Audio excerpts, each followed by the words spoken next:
No, we're good, man. It's great to meet you. I'm very much so looking forward to delving into this world of being the Podfather, and I want to know first and foremost where you located?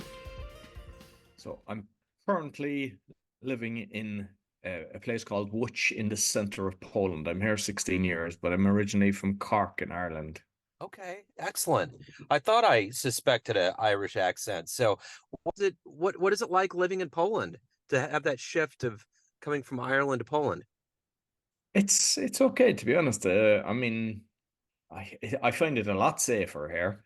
Okay, Yeah, it is a few things. I know it is business wise, I think the Irish would be looking long term, whereas a lot of the Polish, they're kind of like one deal, good luck, next. They don't kind of look at a long term vision.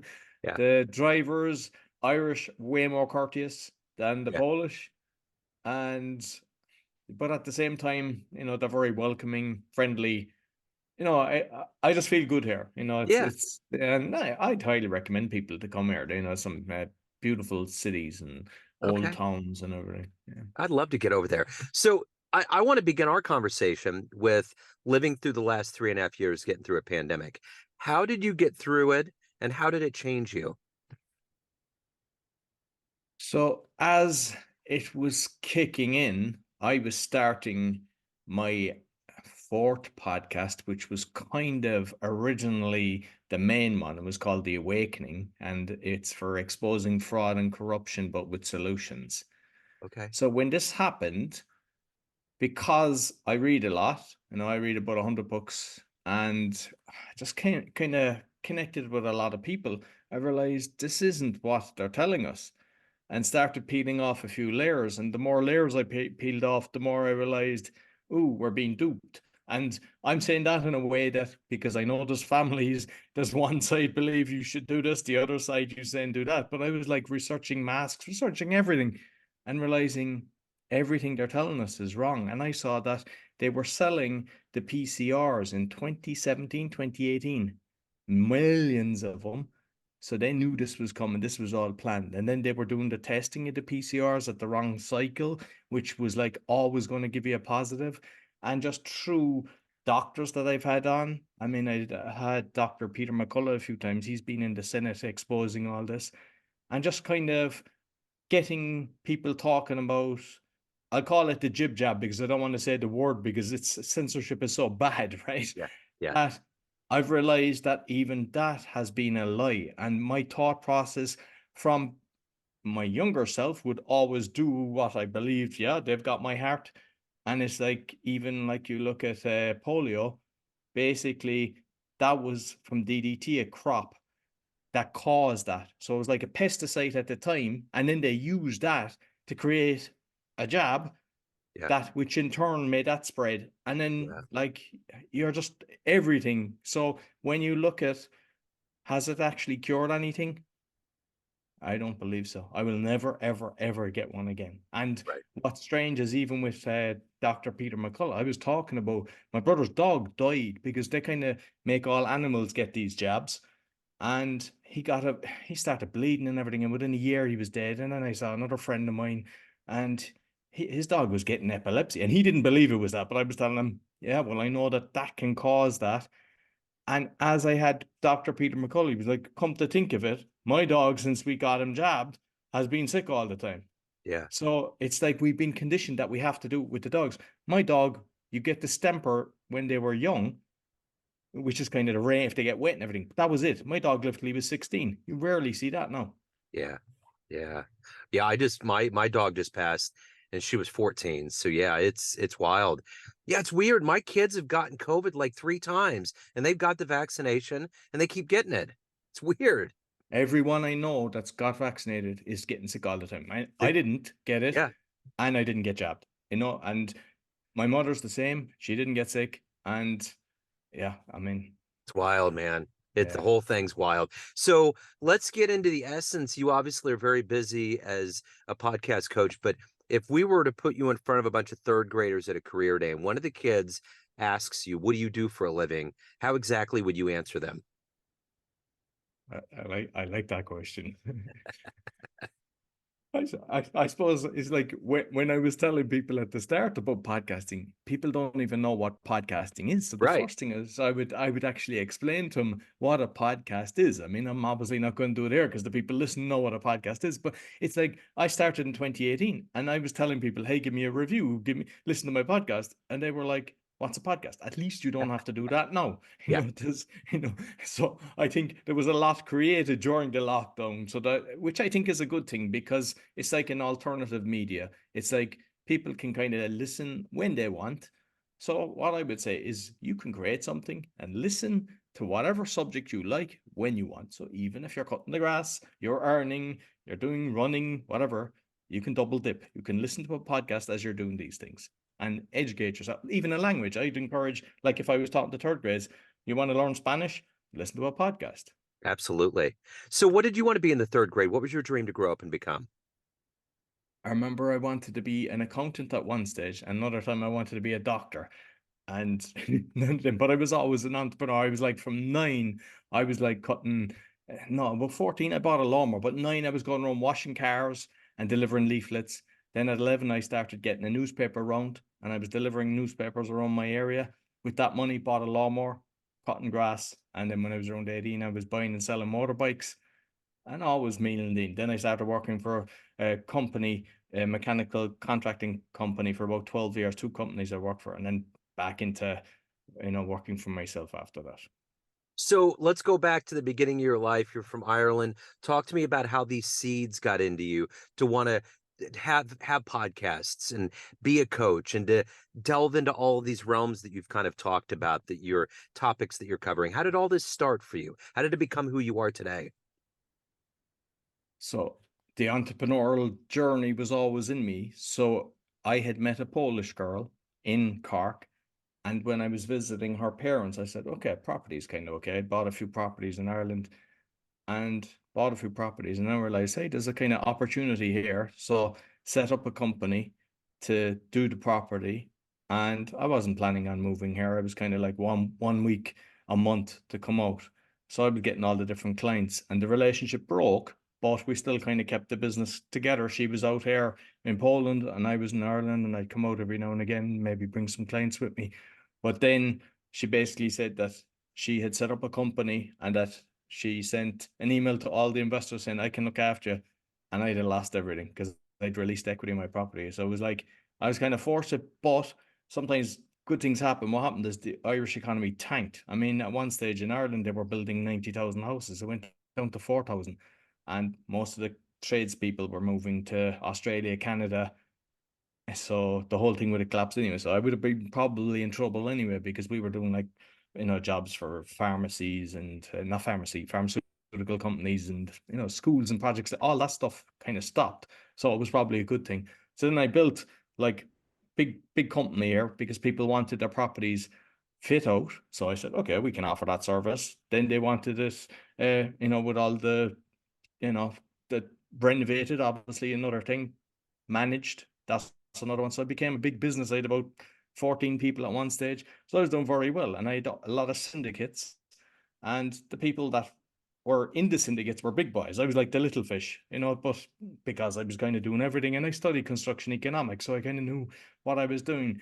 And then the crash happened, but it was kind of slowly coming across the pond and they started getting in trouble. And I thought, this is a hiccup. I never thought it was going to be as bad as it was. So I was doing well and I started putting more money into a commercial and they didn't get it right. They lost everything. So then I was trying to talk to the banks before I missed the payment. I said, like, can I have interest only? And they were like, yeah. And they never done it. And the minute missed payments, they sent in the bailiffs. And through that, I saw so much corruption because in most countries, when a business fails, you kind of go, lost that, but lessons learned, let's start again or let's go. But in Poland, and nobody told me that, the accountants or the solicitors, you're personally liable when you're the president. I was the president of a lot of companies. So I was kind of looking when I had all these projects done to make about 5 million euro. And I was personally liable for 5 million euro.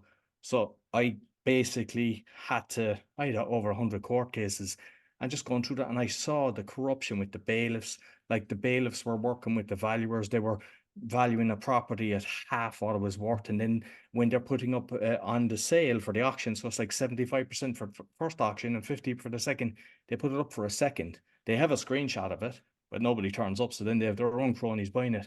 In another one with houses, and they bribed the people in the room. I wasn't there. I was told not to go there, but they basically bribed, because I had people that were there that I knew. They bribed them in the room so they had somebody else buying it. And when you see that kind of thing, and you're personally liable for the excess, but ended up clearing the decks. But I knew this is worldwide. This isn't just in Poland. This is in Ireland. I seen it Ireland, England, and America. So it's probably international. And I know a lot of people, unfortunately, throwing the towel. And I was like, I don't want, this needs to be exposed. So I was at an event, and it's like, what's your quest? And at that thing, I said, okay, I want to expose this. So it was originally to kind of write a book and expose it. And there was also brilliant speakers there. And I hated public speaking. Like, I, as a child, very shy. You were kind of asking what it was like. I mean, like you be in a classroom, you say third grade. When I was in a class and they're going around the class and you have to stand up, my brain just stopped when I was about 5 people away. Like, it just went into panic mode, and even into adulthood, and just kind of running construction projects for, the companies I was working for. I was doing very well, making loads of money for them. But when it came to the meetings, I was just like, my voice went. The worst part of the week for me was the meetings. So at that event, it was like brilliant speakers. And I said, okay, for me to get my message out, I need to be a good speaker. And I just Yeah. made a decision in my head, come back, join Toastmasters. And there, I'll tell you how shy I was. I came back, I had to bring my friends to hold my hands, like, to go to the Toastmasters. And I was like, this is brilliant. And they said, we don't have time to do it. And I was too shy to go back. But a new club was formed a few months later. And I said, okay, everyone's going to be new. So I went in, signed up straight away, done a speech the next week. And then I went back, joined the other one, formed my own club, became a coach, became DTM, which is like the top after 3 years. Did open mic, TEDx, did an open mic comedy, just done every competition, got into the final of 5 countries. So it went from one extreme to the other. And it's a lesson for all of us. Stop telling us the story, I'm no good at this, or I can't do this, or this is Yeah. who I am. It's like, Yeah. because we've told ourselves the story and we think that's our crutch. So now I've realized, don't ever do that. It's either you don't like it, but not that you can't do it. You can do anything you want. You just have to decide, I'm on a mission to make a change. So I went to another event, and the event was there was people kind of do little things on the side, like in the evening or something like that. And there was one guy teaching you how to start a podcast. I used to listen to podcasts, but never, even thought of it. I went, oh, I can do this. So the first one was the speaking, because I knew so many people in speaking in Europe, that I said, okay, I can start that. So the first one was the speaking. Then the next one was the meditation, because when I was going through losing everything, I mean, I lost all my houses in Ireland, all my stuff in Poland, but I lost my personal belongings as well. It was like just wiped out. Wow. And meditation helped me, because it was like a 6 phase meditation. So one of the things was gratitude. What are you grateful for? Because when you lose everything, you're just thinking in the negative. And it was like, okay, what am I grateful for? So you start thinking in the positive, having a cuddle from your child and things like that. And people that have your back. And the other one that was really helped was the act of forgiveness. So, like, there's builders that had done things, they put in invoices for work they didn't do, didn't put in sewage systems and everything, even though I had engineers overseeing it. It was just so much, and with all the bailiffs and all that. So I had to try to, okay, I need to forgive them. And it wasn't just a case of, okay, I forgive you. It was like just thinking and thinking, and some were easy, some were harder. But how I actually managed to do it is I brought him back to the child. I said, how can people do this, that they know they're fraud? And I brought him back to the child, and I said, we've unconditional love for a child. There's everybody will go, oh, when you see a child, there's just pure love for a child. So that child was brought up by the wrong people. They could have been alcoholic parent, they could have been abused, they could have been that the parents were so busy that they left them off and they were just hanging around with the wrong people. And when I brought him back to the child, I was able to forgive him, which in turn was forgiveness for me, because it's you have the pain when you're actually have anger in you. And once you relieve it, it's you get freedom, because they're not thinking about you. And Yeah. like, by doing that, so I realized how important meditation was. And the ones I was listening to, one disappeared and the other became paid. And like, when you lose everything, you're watching every penny. So I said, I want to create a meditation that will be always free. And so I interview people and they give me different meditations. I've meditations from 1 minute to 2 hours because some people say, I don't have time to meditate. Well, I got one for a minute. And that was kind of the one for the meditation. So, what was your first podcast? What was it like? What kind of breakthrough was that for you? It was it I what I did is I mean I got the mic, I found out which mic would be better and everything. And the first few ones I was actually doing in my apartment. So they weren't on Zoom, like most of them since then, like are on Zoom, but the first 10 or maybe more were in my apartment. So you'd have to kind of, I suppose, chill the people out because they were nervous. Most people, like, this is their very first podcast, and they were kind of, so you'd kind of make them relax, give them a cup of tea, maybe a piece of cake, and just and then you're watching things as well. Like, so for example, I remember one person, we were having a great conversation and did the phone off, but it was on vibrate, and it was like it picked up, and I should have just stopped it. Whereas no, I mean, I'd have the earphones, and if I'm interviewing someone, like, I'll pause it and I'll say, hey, there's something going on here. There's a fan, or does some buzzing or something like that. Whereas then I just didn't have the experience. And if you listen Yeah, back to your earlier episodes, you kind of cringe, but yeah, that's the learning curve. Because some yeah, people, they procrastinate about doing it and they're going, oh, I'll just wait, I get this right, I'll get this right. And they're constantly trying to make everything perfect. hmm, Whereas if you just start, make your mistakes, because you think you'll have sound, you think you'll have every checklist, and then something will happen. And you go, oh, I didn't think of that one. yeah. And you next time you will, and you just keep improving. And the thing is, once you start as well, you're constantly watching other people, so then you're paying more attention with the interviews and everything. You're going, what are they doing? You're watching people, how they're doing their marketing. Whereas if you're trying to just be the best and trying to make sure, like, some people might do 20 versions. I mean, I don't, I just record, go, and Yeah. I think people prefer that, the Yeah. authentic self. It's Uh-huh. because when somebody, they're trying to be somebody else, and then they make it look like there's no cuts, but you can actually see the movement in the chair and everything. And I think the best thing is just do it live, well, like we're doing now, just a normal That's it. conversation. And I think people prefer that. I do too. I actually had a telemarketer guy, young kid in his 20s, call me one time, and he wanted to offer me a big business loan. And I said, look, I just have a radio show that's on the web. I don't have a whole bunch of employees. I got a couple podcast fees. I'm not the guy. And he was asking me what I did, and I kind of got into it. And he was like, man, I always wanted to do podcasting. And I was like, what's stopping you? He was like, well, I was talking to my girlfriend. I need to get a room in my house. I got to get all this equipment. I was like, dude, no, you don't. I said, what you need to do is you need to have a good idea. And then you need to just get a microphone on Amazon. Just get something to start out with. Get a headphone, get a couple guests and go. Just start doing it. By the time I was done with this, I totally reversed the whole thing. This kid thought he was going to get me to nibble on his sales pitch. And instead, I got him so fired up. He was like, I can't believe that I'm going to do this. I'm ready. I'm going. I said, all right, get off the phone. Go ahead, and it was good. And that's it. I'm so glad you said that because I've been doing this since 2011.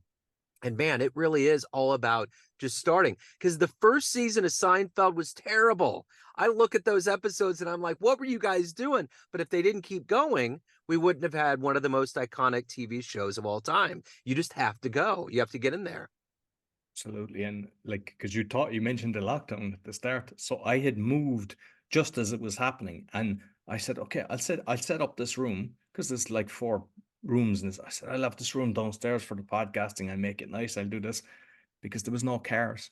And Yeah. as soon as the cars started coming back, it was like, well, this isn't great. Yeah. So I Right. had to go to the middle of the house. And so, you think, you go, oh, this will be great. And at the end of the day, you don't want to be hearing cars zooming by Yeah. as you're doing a podcast. You just get going is the most important thing. That's it. That's it. Get started. So, who's been a hero for you in your life? My mother. Yeah. Yeah, yeah. Because I grew up in a rough neighborhood and she always had my back. She was always like, no, don't hang around with them. She brought me, like, there was 3 schools that are nearby and we didn't have a car. She brought me to a school that was like a 40-minute walk, like one of the best schools.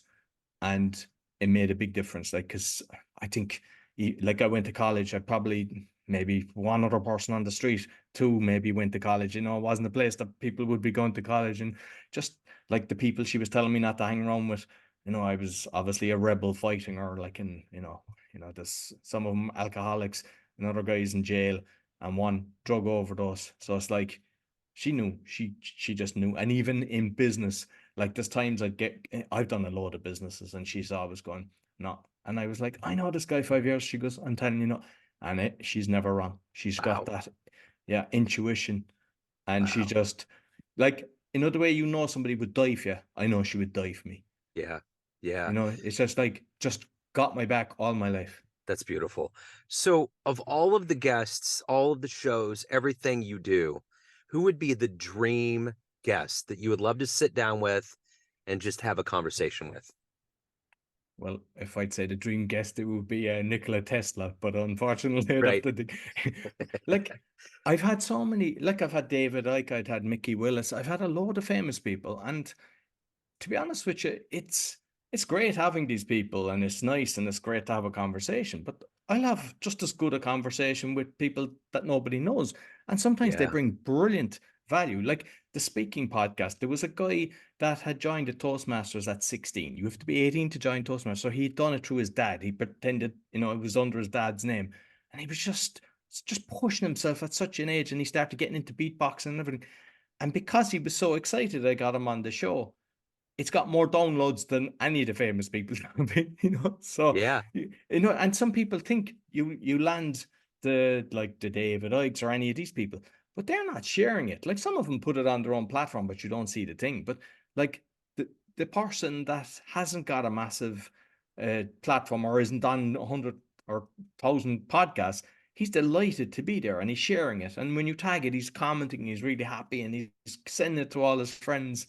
And I mean, sometimes, you've done a lot. It's like I often say to people, even if I'm coaching them or whatever, it's like if the one person hears your message and they need to hear that, it lands on their lap, when they would you still have the conversation? And I always would. It's like you think at the start you're watching the numbers and you're like, I remember the speaking podcast. It was like 3 weeks before I got to 100. And I was like asking everyone, did you listen to it yet? Did you listen to it yet?